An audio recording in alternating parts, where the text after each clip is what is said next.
The Evil Within achieves its greatest accolade being an action-oriented survival horror game from Resident Evil creator and Resident Evil 4 director Shinji Mikami. The Evil Within markets itself as a cinematic survival horror, complete with the game's original black bar letterbox simulating a cinematic aspect ratio, which erringly reduces screen space real estate, but is fortunately corrected when in-game through an eventual patch but returns in cutscenes. Further, the game's present PC port is largely lackluster and has significant frame rate issues.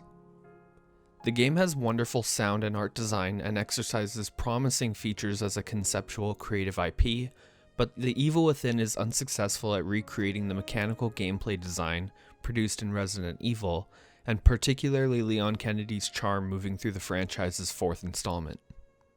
Therefore, Tango Gameworks seemingly has its considerable conceptual design misplaced in Bethesda.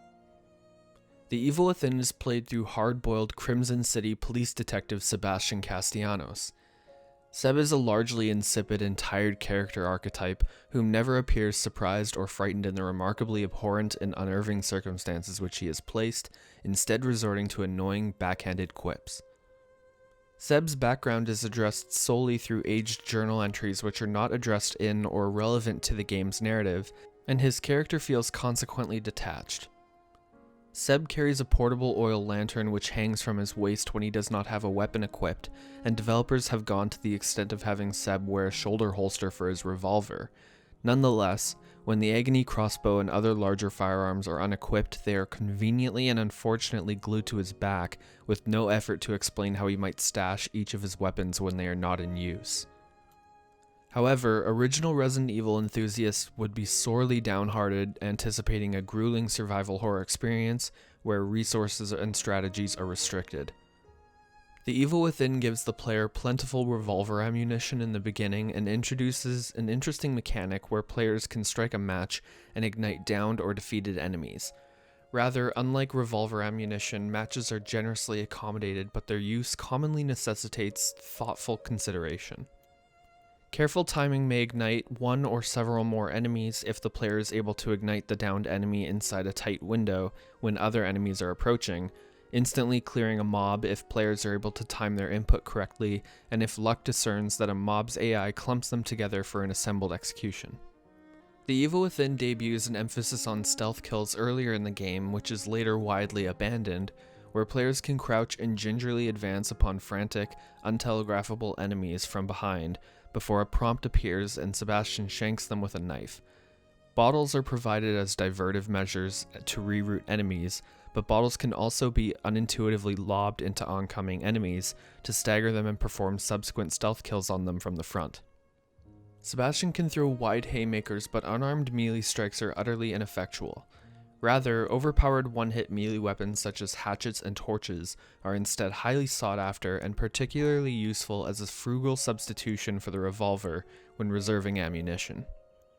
The Evil Within's incohesive narrative truly belongs to Ruvik, also known as Ruben Victoriano, and is made ominous through Jackie Earle Haley's menacing guttural voice work. Ruvik is accountable for each of the narrative's plot underpinnings concerning Beacon Mental Hospital, STEM, and Mobius, along with generating each of the surreal environments and enemies players encounter. But if Seb is reliving Ruvik's authentic memories and experiencing the macabre, horrific reinventions of Ruvik's memories, does that mean Ruvik is the person behind each safe room? Ruvik is then arguably not trying to murder Seb, but trying to help Seb understand him, and in turn gifting him respite and safety, but then why place Seb in such a hostile environment and pursue him in an effort to murder him? Experiencing Ruvik's deranged fantasies and memories is an inadequate reasoning for the game's laughable and harebrained deterrents and traps, such as enormous spinning blades emerging from different surfaces and gratuitous, roaming Roombas in inconveniencing obstacle courses. Throughout Ruvik's reimaginings of foreign environments are regions which resemble the sunbathed daytime of rural Spain in Resident Evil 4, or the dense atmospheric dusk from the Forbidden Woods in Bloodborne, and is where regular enemies are introduced. Regular enemies are comprised of mobbing townspeople strewn in barbed wire, masked in vulnerable porcelain and invulnerable steel, or disfigured through other gruesome means. General aiming is difficult because of an inherent sway and a vague handgun reticle, but aiming is further dysfunctional due to the townspeople having erratic AI patterns and questionable hitboxes. For instance, enemies oftentimes take precedence in animation frames and counter players despite how soon players register inputs, creating particularly anticlimactic death animations. Seb has astonishingly god-awful and loathsome stamina, which can only be upgraded to extend his sprint for mere seconds further, although only short bursts of sprinting are ever required to evade enemies. Travel syringes then provide moderate health restoration, and medical kits heal the player completely, with a debilitating side effect of nausea-inducing camera blur. The Evil Within's upgrade currency is accumulated when harvesting the viscous, green gel frothing in the evaporating corpses of deceased enemies, which is also found copiously in jars throughout the game. But the Evil Within's most demystifying feature is its unrelenting persistence on safe rooms and chapter-cleared screens, which let the player overindulgently save the game and upgrade. Claude Debussy's Clair de Lune signatures respite in or near a nearby safe room when exploring a chapter, and then safe rooms are entered thereafter through broken, ornate mirrors with golden light beaming through them. The game's safe rooms are evidently reminiscent of those in Resident Evil, but are larger, emulating a mental hospital's clinical wing, and enable players to spend green gel in a number of upgrades and unlock morgue cabinets. Upgrades include improved ammunition inventories, damage outputs, and status effects on particular weapons, alongside health restored upon a travel syringe use or an increase toward the player's maximum health gauge. Keys found within breakable statuettes unlock morgue cabinets in the safe room's mental hospital, containing consumables and ammunition whose contents are determined, but whose cabinets are randomized. Scattered map fragments, journals, posters, and newspapers can also be observed in the safe room's corridors, etching together more of the narrative's background. Safe room redundancies then occur when having back-to-back opportunities to save the game, let alone having frequent in-game checkpoints, making players feel as though more time is consumed sauntering throughout the safe room's mental hospital and conversing with an ominously calm-mannered orderly than legitimately playing the game. Perhaps if an item had been introduced which represented Resident Evil's ink ribbon save mechanic, or if save rooms were more dynamic in appearance and reoccurrence, the game might feel more suspenseful or better paced. Players return to the crumbled debris and rubble between skyscrapers and apartment buildings nearly 3/4 through the game, and the game's level design devolves into complete nonsense concerning Ruvik's obstacle course mechanisms and an uninspired reiteration of the same bosses. The Evil Within's level design is certainly immersion fracturing, but particularly when encountering the game's plethora of automated booby-trapped mechanisms in otherwise nonsensical placements. Players encounter a multitude of traps, whether deactivating agape bear traps and leg snares, performing a timed skill check upon motion-sensing bombs with remote sound cues warning the player that they are placed in subtle nooks and crannies, or moving around crouched in order to detect a thin razor wire set to detonate. Deactivating traps rewards the player with a resource with which players may craft any type of agony bolt, such as explosive, harpoon, flash, shock, and frost. Bolts are terrific and effective against many of the game's more imposing enemies, and are practical in combined use, such as freezing twins Noon and Zen in place as they charge at the player before emptying another gun's rounds into them, or flashbanging a room of townspeople and then successively crouching and stealth killing them one after the other from the front.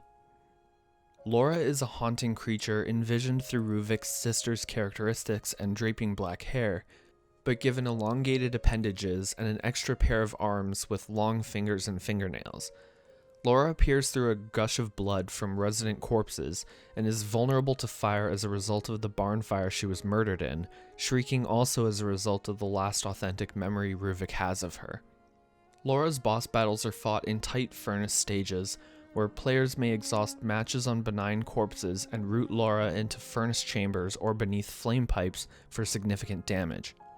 One of Laura's most preferable characteristics, besides her fantastic visual design, is that her name is not some satanic or absurd moniker, but her real and unassuming name, and also the disturbing fact that her bare flesh is completely scarred in third-degree burns, but designers chose to also have her wearing shoes. The Keeper represents Ruvik's stashed and safeguarded knowledge, envisioned through a large body dressed in butcher's garments, spawning infinitely through portable safes wrapped in barbed wire, which behave as the Keeper's head and appear on the floor of each room throughout the stages he appears in. The Keeper is quick in his advances as he swings a burlap sack and a massive meat tenderizer in the shape of a hammer, while also tossing snare traps on the ground throughout each stage. Players experience the Keeper's original encounter as the game demands players continue churning toxin valves between each Keeper dispatched, and the recycled instances where Keepers return in pairs are simply padded ammunition dumps. But because Laura and the Keeper return in recycled and nearly identical boss battles, the bosses become trivial and more frequently appearing than some of the game's regular enemies. Besides inserting probes into bisected hemispherical brain tissue in Ruvik's childhood mansion home, the game's puzzles are lackluster. Yuri Lowenthal's Joseph is a suicidal, backpacking NPC who players have to actively defend and heal in back-to-back sequences, but Joseph manages to hold his own and defeat many enemies without aid. Chainsaw-wielding sadists are peppered into the beginning of the game, which conceives monumental concept and atmosphere before the game begins its gradual descent into absurd level design and recycled motifs. If the safe room had different portals into each of the game's different environments and each could be traversed at the player's leisure into Ruvik's memories, a more succinct level structure may have been ascertained. Because Tango Gameworks careens considerably into its Resident Evil roots with The Evil Within, the game feels significantly aged and outdated as a result of fairly contentious camera controls and gunplay, is consequently underdeveloped as its own IP, and malfunctions as a tense survival horror game.